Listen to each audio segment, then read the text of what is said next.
करता और डेलीगेट से साथियों का स्वागत और अभिनंदन।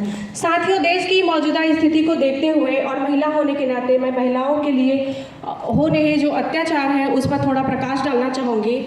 साथियों, महिलाओं पर आए दिन शोषण और बलात्कार जैसी समस्याएं हो रही है, जिसमें है दुष्कर्म, यौन शोषण, घरेलू हिंसा, मानव तस्करी, कन्या भ्रूण हत्या, वेश्यावृत्ति और तमाम घटनाएं जो महिलाओं पर लगातार होती आ रही है। ये आज की घटनाएं नहीं है साथियों, और आज हमें लग रहा है कि ये घटनाएं बहुत ही ज़्यादा हो रही है। साथियों, एक रिसर्च से पता चला है कि भारत में एक दिन में लगभग 90 रेप्स होते हैं। आप सोच सकते हैं, एक दिन में लगभग 90 रेप्स, यानी कि लगातार रोज 90 रेप्स होते हैं। साथियों, ये वो आंकड़े हैं जिनकी जानकारी है, जो रिपोर्ट दर्ज कराई जाती है, और उन आंकड़ों का क्या जिनका कोई रिपोर्ट दर्ज नहीं किया जाता है।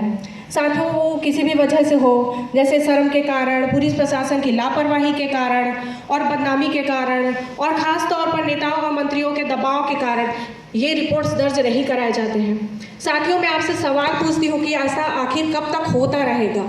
इस पर हमें विचार करने की ज़रूरत है। चलिए विचार करते हैं। साथियों, हम ऐसी घटनाओं पर प्रकाश डालते हैं और इनके कारणों पर हम चर्चा करेंगे। साथियों, बलात्कारी कोई माँ की गर्भ से पैदा नहीं होता है और ना ही एक दिन में बनता है। इसके लिए एक लंबी प्रक्रिया होती है साथियों। इसके पीछे होती है पुरुषात्मक सोच और उसकी मानसिकता, जो एक औरत को सिर्फ और सिर्फ एक भोग की वस्तु समझता है, इसके अलावा और कुछ भी नहीं समझता है। साथियों, ये पुरुषात्मक सोच विचार जिसके कारण उसके मन में अहंकार जैसी भावनाएं प्रवाह करती है, और जिसकी वजह से वह महिलाओं को, फिर चाहे वो उसकी खुद की बच्ची क्यों ना हो, कोई किशोरी हो या प्रौढ़ महिला हो, हमेशा उसको गंदी ही नज़र से देखता है। साथियों, ये पुरुषात्मक सोच, ये पुरुष प्रधान प्रथा, ये आखिर आती कहाँ से है? ऐसी सोच, ऐसी मानसिकता आखिर उसके दिमाग में जन्म कैसे लेती है? तो साथियों, ऐसी मानसिकता आती है ब्राह्मणों से, ब्राह्मणवादी व्यवस्था से, मनुस्मृति व्यवस्था से, मनुस्मृति संस्कृति और इस देश की व्यवस्था से आती है। तो साथियों, आपको मैं बता दूं कि मनुस्मृति के अध्याय 9 के 2 और 3 श्लोक में आप उसको पढ़ सकते हैं। औरतों को गुलाम बनाए रखने के लिए उसमें बहुत सारे घृणित कार्य लिखे गए हैं। वो उनके आदेश हैं जो संविधान से पहले मनुस्मृति यहाँ चलती थी भारत देश में, मैं उसकी बात कर रही हूँ। साथियों, औरतों को इस तरह से गुलाम बनाए रखने के उसमें नियम हैं कि वो उनको अंधकार में और पाखंड में किस तरह से फंसा कर रखा जाए, इसके पूरे षड्यंत्र मनुस्मृति में लिखे गए हैं, जिसके कारण बाबा साहब अम्बेडकर जी ने मनुस्मृति का दहन किया था 25 दिसंबर सन 1927 को। साथियों, मैं आप सभी से पूछती हूँ, मनुस्मृति का दहन हम हर साल करते हैं 25 दिसंबर को। मनुस्मृति का दहन हम हर साल 25 दिसंबर को करते हैं, लेकिन आपसे मैं पूछती हूँ कि मनुस्मृति का दहन तो हमने कर दिया, लेकिन उस मानसिकता का क्या जो यहाँ है, जो आपके दिमाग में है, इस मानसिकता का दहन आखिर कब होगा? मैं आप सभी से पूछती हूँ कि आखिर कब होगा? चलिए उसके बारे में भी हम चर्चा करते हैं। साथियों, आखिर और कितनी मनीषा वाल्मीकि, कितनी मौमिता और कितनी निर्भया, आखिर कब और कितना दर्द सहे?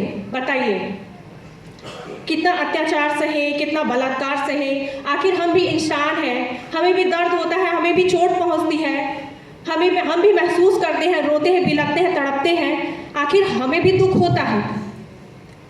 साथियों, बताइए आखिर क्या करें? मर जाए क्या? अपनी बच्चियों को भी मार दे क्या? बताइए।